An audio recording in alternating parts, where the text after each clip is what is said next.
Happy Holi friends. તો આજે મેં હોળીના દિવસે એકદમ ઓછા ખર્ચમાં માત્ર ઘરમાં જ રહેલી 4 વસ્તુથી ના મિલ્ક પાવડર વાપર્યો છે કે ના માવો વાપર્યો છે, બસ ઘરમાં જ રહેલી વસ્તુથી એકદમ સરસ કોપરા પાક બનાવ્યો છે। તો તમે મારી ચેનલ પર નવા હોય તો પ્લીઝ મારી ચેનલને જરૂરથી સબસ્ક્રાઈબ કરજો મારા નવા રેસીપી વિડીયો જોવા માટે। તો ચલો શરૂ કરીએ કોપરા પાક બનાવવાનું। તો મેં અહીંયા 250 ગ્રામ કોપરાનું છીણ લીધું છે ડ્રાયવાળું, 1 વાટકી ખાંડ લીધી છે અને 250 ગ્રામ જેટલું જ દૂધ લીધું છે। જો તમારી પાસે આ ના હોય તો તમે લીલું નાળિયેરને છીણીને પણ લઈ શકો છો। બ્રાઉન પાર્ટ કાઢી નાખીને એકદમ ઝીણું છીણી લેવાનું। તો મેં અહીંયા એક કઢાઈ લીધી છે અને તેની અંદર 250 ગ્રામ દૂધ નાખી દઈશું આપણે, અને દૂધ ફૂલ ફેટ વાળું જ લેવાનું છે કારણ કે આપણે તેની અંદર બીજી કશી જ વસ્તુનો ઉપયોગ કરવાના નથી। અને 1 વાટકી ભરીને ખાંડ નાખી દઈશું। ખાંડ તમે તમારી પસંદ પ્રમાણે વધારે કે ઓછી કરી શકો છો। હવે તેને થોડું મિક્સ કરી લઈશું। હજુ આપણે ગેસ પર નથી મૂકી કઢાઈ, હવે ગેસ ચાલુ કરી દઈશું અને તેને હલાવતા રહીશું ખાંડ જ્યાં સુધી ના ઓગળી જાય ત્યાં સુધી એકદમ સારી રીતે, અને દૂધ થોડું ઉકળી ના જાય ત્યાં સુધી। એકદમ ફટાફટ આ કોપરા પાક બનીને રેડી થાય છે।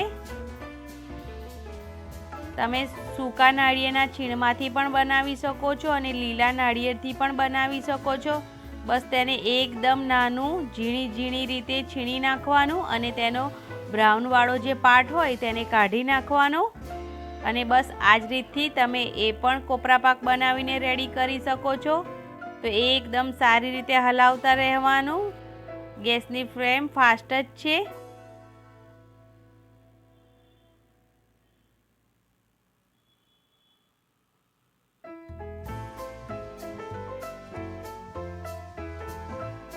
હવે મેં અહીંયા ઇલાયચીનો પાવડર નાખ્યો છે અડધી ચમચી, તેને પણ એકદમ સારી રીતે મિક્સ કરીને હલાવતા રહીશું।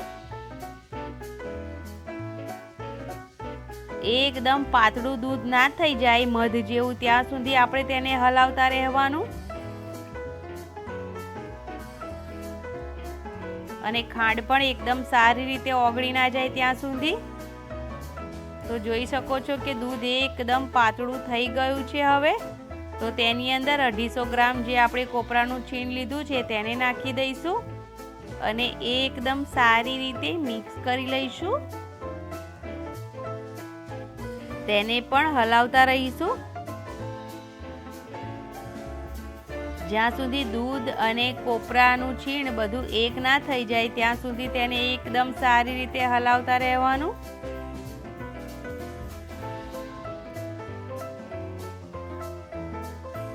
એકદમ ઝડપથી દૂધ કોપરાની અંદર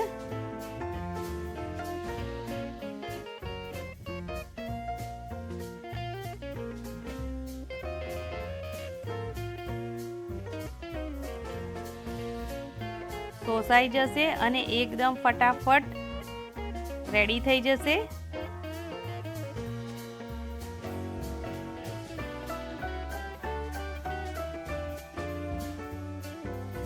એકદમ સારી રીતે હલાવતા જ રહેવું।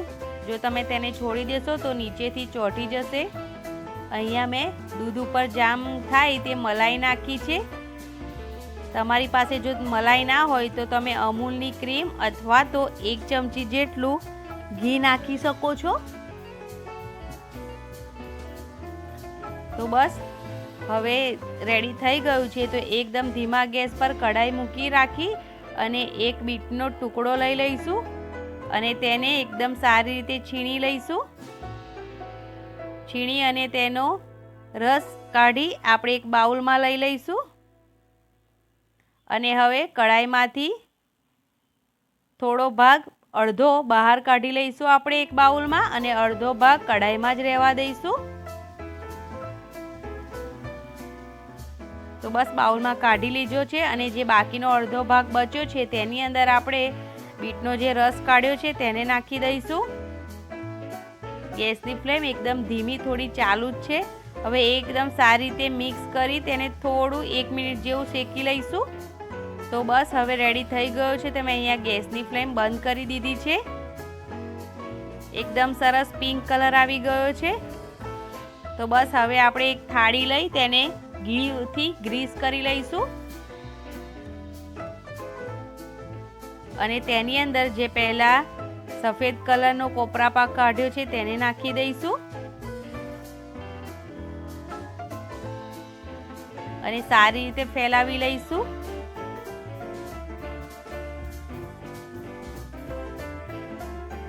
અને હવે તેની ઉપર બીટનો રસ નાખેલો જે પિંક કલરનો કોપરા પાક છે તેને નાખી દઈશું. બીટનો ખાલી કલર જ એકદમ પિંક આવે છે, તેનો કોઈ ફ્લેવર હોતો નથી, જેથી આપણા કોપરા પાકમાં તેનો કોઈ સ્વાદ આવશે નહીં. એટલે બસ તેને પણ એકદમ સારી રીતે ફેલાવી દઈશું.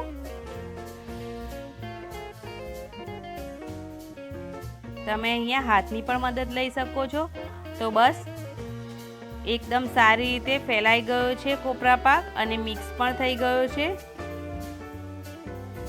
અને એકદમ સરસ એવો પિંક કલર પણ આવી ગયો છે. તો તમે અહીંયા ચાંદીનું જે વર્ક આવે તમે એ પણ લગાવી શકો છો, પણ હું તે નથી લગાવી રહી.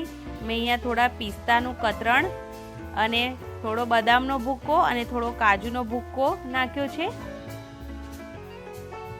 તમે તમારી મરજી મુજબના ડ્રાયફ્રૂટ નાખી શકો છો અથવા તો ચાંદીનું વર્ક પણ લગાવી શકો છો. તેને પણ એકદમ સારી રીતે થોડા દબાવી દઈશું. હવે આપણે ઠંડુ થવા દઈશું અને જ્યાં સુધી ઠંડુ ના થાય ત્યાં સુધી તેની પર કટ નહીં લગાવીએ. અડધો કલાક જેવું ઠંડુ થવા મૂકી દઈશું.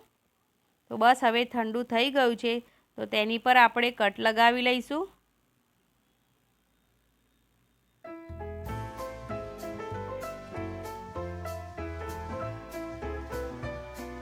આ લેયરવાળો કોપરા પાક પણ ખૂબ જ સરસ દેખાય છે અને ખાવામાં થોડી નવી વેરાયટી લાગે છે.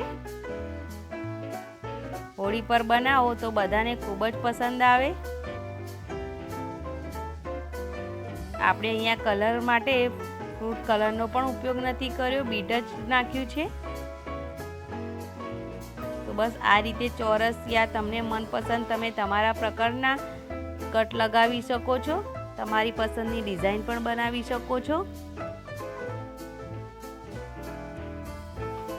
એકદમ ફટાફટ અને એકદમ સરસ રેસીપી બનીને તૈયાર થાય છે આ કોપરા પાકની, અને એ પણ ઘરે જ. તો બસ હવે આપણો કોપરા પાક એકદમ સરસ રીતે રેડી થઈ ગયો છે.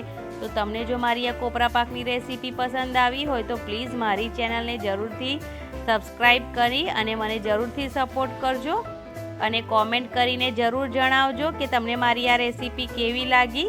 હું તમારા કોમેન્ટનો જરૂરથી રિપ્લાય આપીશ. લાઈક જરૂરથી કરજો, શેર પણ કરજો.